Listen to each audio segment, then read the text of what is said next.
this lake ain't seen sun since 1999. Is there a bear?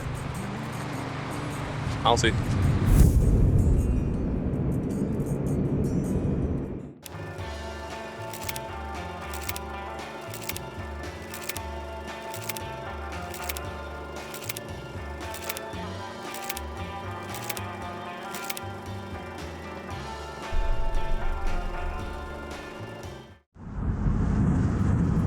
For the first off-road touring trip of our 2025 Alaska summer, my friends and I set out for a 3-night venture to Valdez.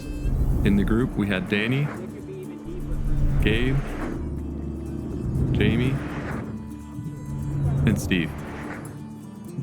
We were looking for something fun and relatively low threat as far as off-roading goes to start the summer season. Valdez, Alaska is a small former gold rush town located on the eastern side of the Prince William Sound.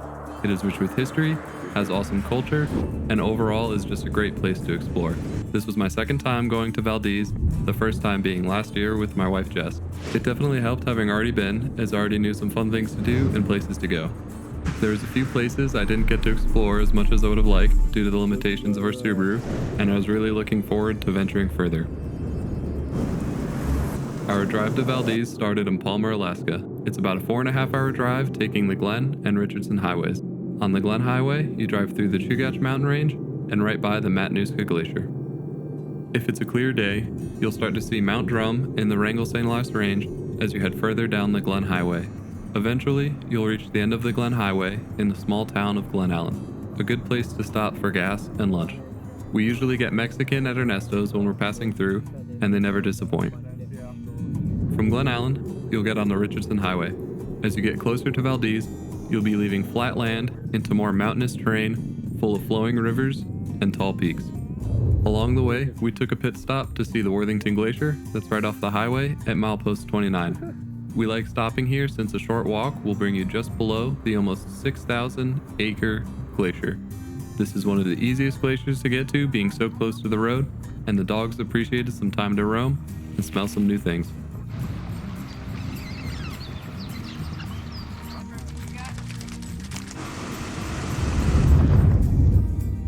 Shortly after, we stopped at Thompson Pass in search of a camping spot. Thompson Pass receives the most snow per year on average in Alaska at around 500 inches per year. So a sunny day in mid-June is still a great time to get stuck in the snow, which definitely didn't happen to me. And we spent about an hour pulling that genius out of the snow and then set up camp.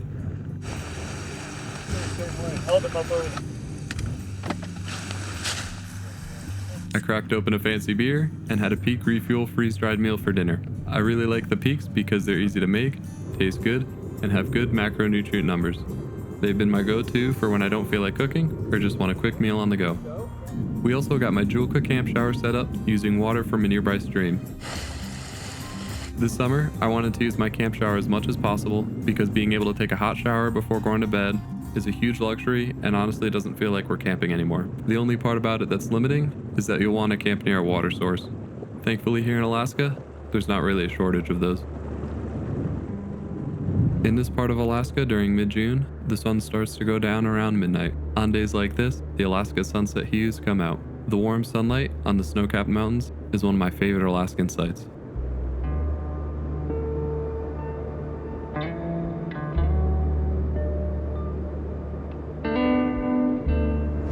We're settling down here and going to bed. It's about, I don't know, maybe like 11 p.m. or something like that. And it's still pretty sunny out, as you can see. And it's just incredibly beautiful here at this campsite.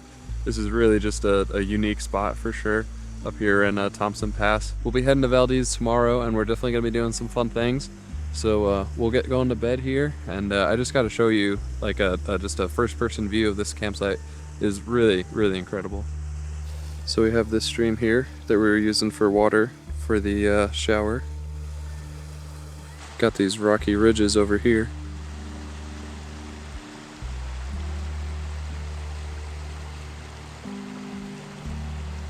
This view here is really just incredible, and we'll be getting to bed here, waking up to it, and we'll see you in the morning. We woke up the next morning around 7 a.m. with the unavoidable summer sun wasting no time trying to cook us alive inside of our tents. 3,000 feet of pleasure. Oh boy. The sound of the ground squirrels. Bjorn's anxious chirps trying to get out the door.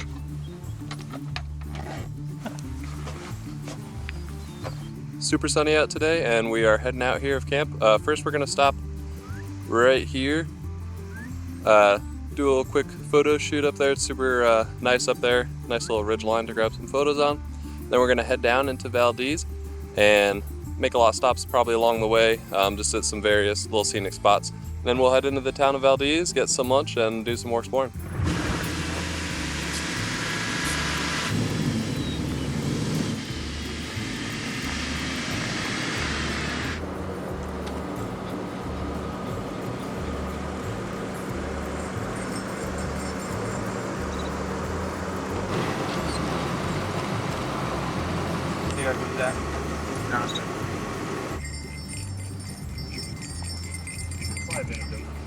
Mishkers.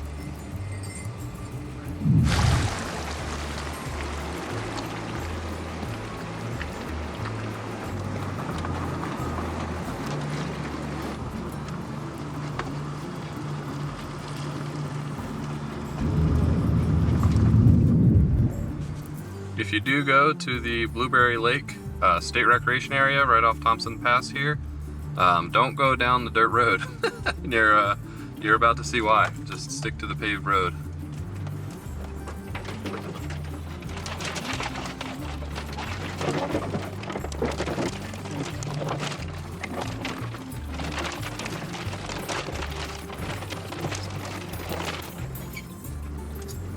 Nice day though. Further down Thompson Pass, you'll go through the Keystone Canyon and you'll pass an old tunnel that was built for a railway effort to connect the Kennecott mine to the port of Valdez.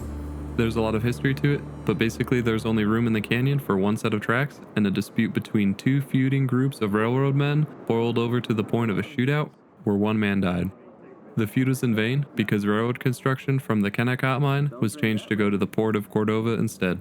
But it's still pretty cool that you can see the early efforts of the rail construction and know the history behind it. Shortly after the old tunnel, you'll see the massive Bridal Veils waterfall.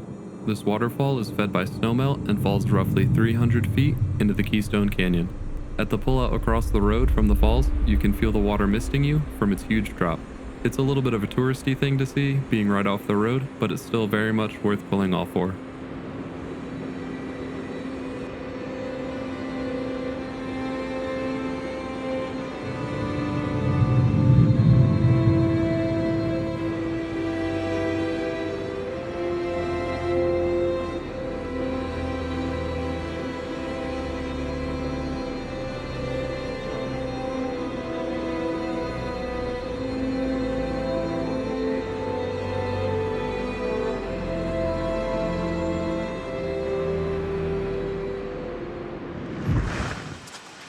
After soaking that in, we passed through some construction and enjoyed the scenic drive to Valdez.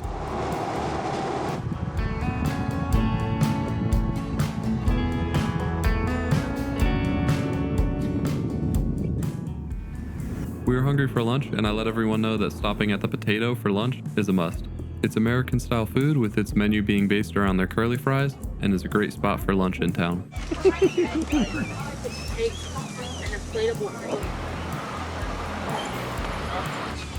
These legs ain't seen sun since 1999. Like many Alaskan port towns, you can walk the docks and take in the scenery.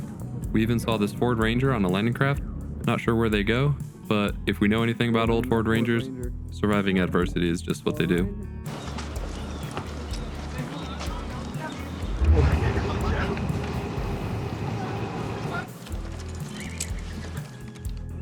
Mishka needed a life jacket since we were kayaking at the Valdez Glacier the next day, so we stopped at one of the best local outdoor stores in the state, Prospectors, and got him his little PFD. Little life jacket for Mishka. We were a little bit thirsty, and Valdez Brewing happens to be right next door, so we grabbed a drink there as well. Did you hear that? Yeah, I heard that. I was kind of surprised. We then went over to the pier at the far end of town near where the cruise ships come in, Thankfully, no hordes of cruise ship people were there, and if that's something you want to avoid, you can usually look up the port schedule online. A lot of the ports in Alaska are not deep water ports, but Valdez is one of them, so cruise ships do stop there.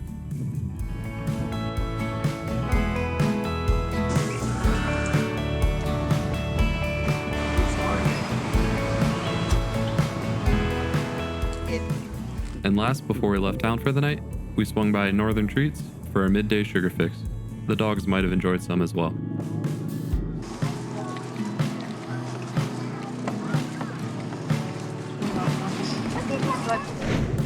It was getting later in the afternoon, and definitely time to start to search for camp. There's a valley nearby with some really cool mining history that I didn't get to explore the first time I went, since it was just my wife and I in our Subaru, so we headed over to the trail to start the search for camp.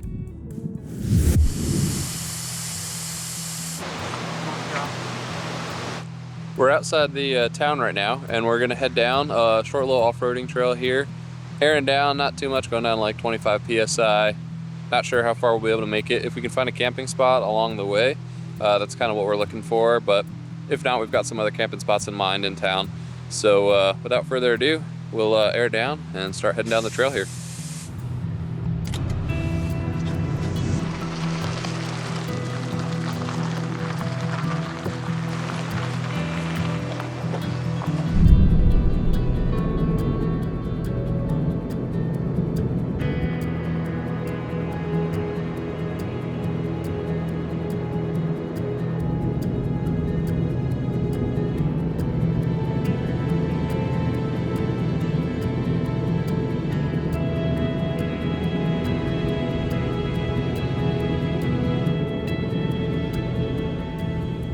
Per usual, we eventually split up to divide and conquer. Danny and I broke off the group to check out the first viable place to camp. Gabe, Jamie, and Steve continued on a bit further to do their searching.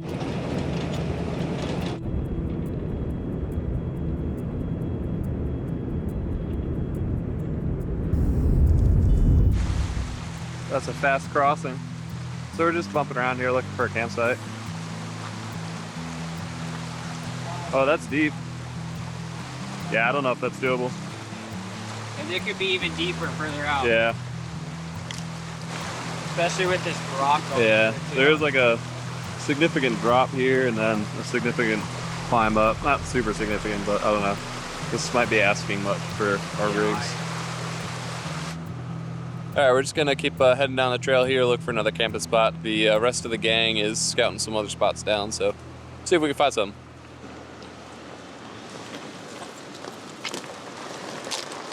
We think somebody might have been out here somewhat recently or are still out here. But all the equipment does look fairly old and abandoned.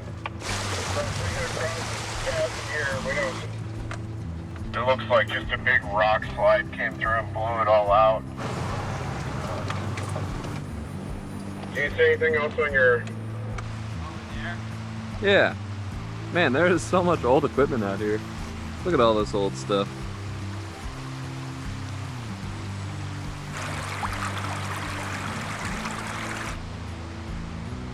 Pretty decent sized waterfall over there.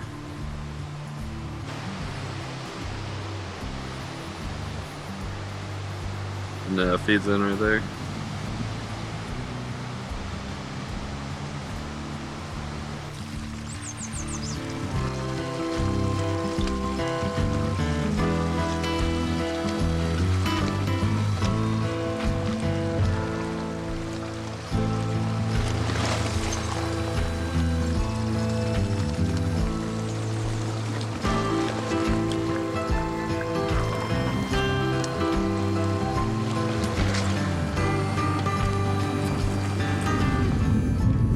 Eventually, Gabe turned around to head toward Danny and I, and Jamie and Steve kept going down toward the end of the trail to continue their search.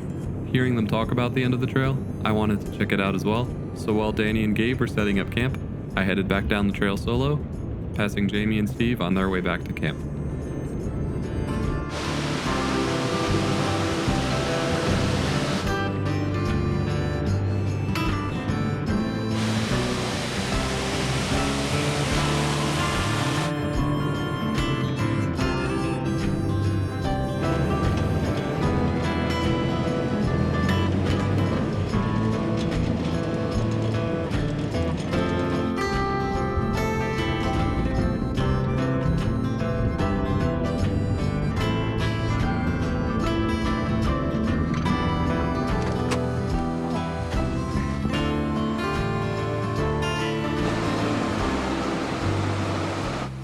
So I made it out here where the trail kind of ends. Jamie and Steven made it this far and they turned around, so I passed them on the way up here. And there's a rock slide here, kind of blocking the rest of the trail. So I think this is as far as this one goes. This is kind of how Alaska works, you know, there's like weather events that happen, and these trails are just old mining trails, and if a rock slide happens, a rock slide happens. I don't, sometimes, you know, if it's a current mining trail, active miners will come out and clean it up, and otherwise it's, you know, just kind of up to Good Samaritans. Sometimes it happens, sometimes it doesn't. So we're pretty much, we're pretty far out here. So I'll kind of show you guys around the rock slide here, and then I'll start heading back over to camp, and we'll set up camp for the night. It's probably like 5-6 p.m. right now. Beautiful weather, really great. We'll be camping by the water tonight, so that'll be great. Love the noise of the water, and it's good because we can take showers too. So we'll start getting back after it. So this is the water slide. This is the rock slide area up here. Yeah, this is sketchy to cross. I mean, you could probably cross over. It's just really sketchy because you don't really know how stable the ground is. You don't really know where it's going to go.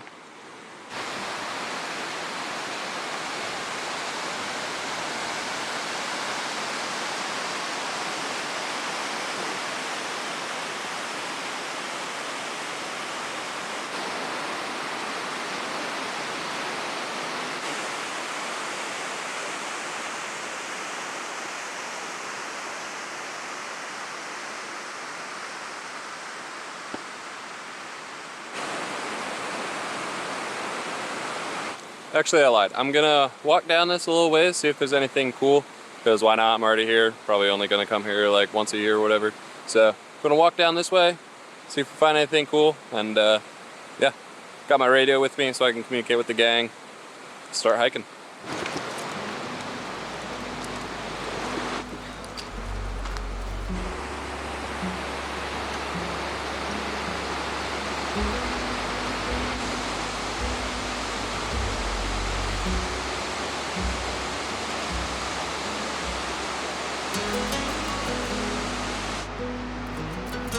The big waterfall up there.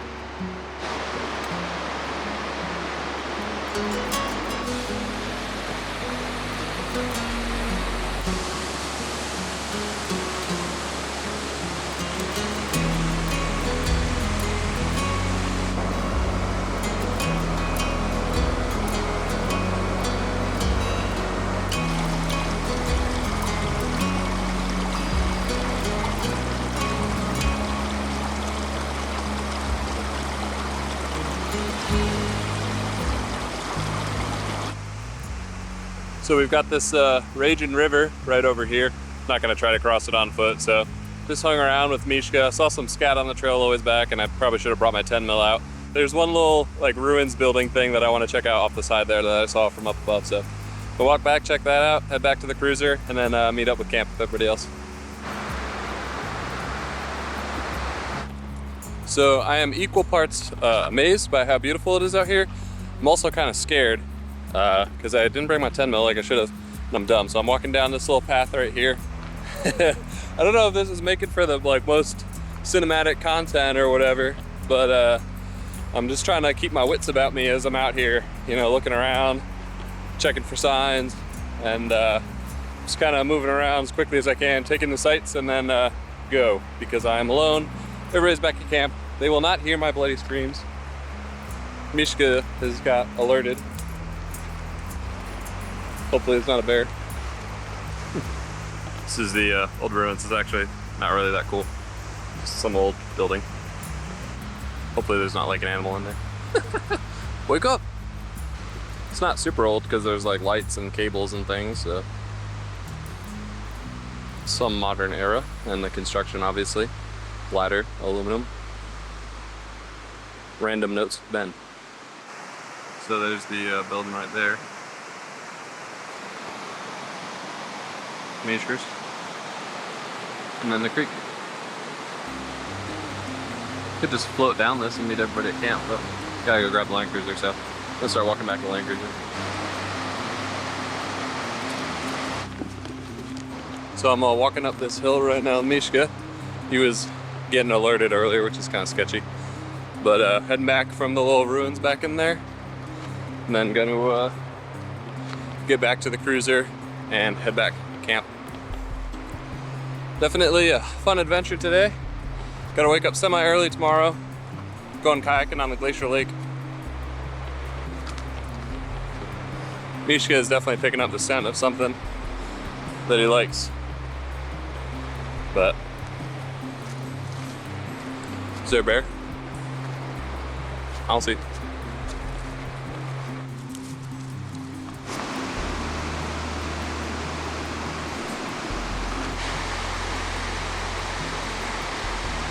A shipping container down there. My camera is at a 2% battery, but the Land Cruiser, oh, right now, 1% battery. Nice.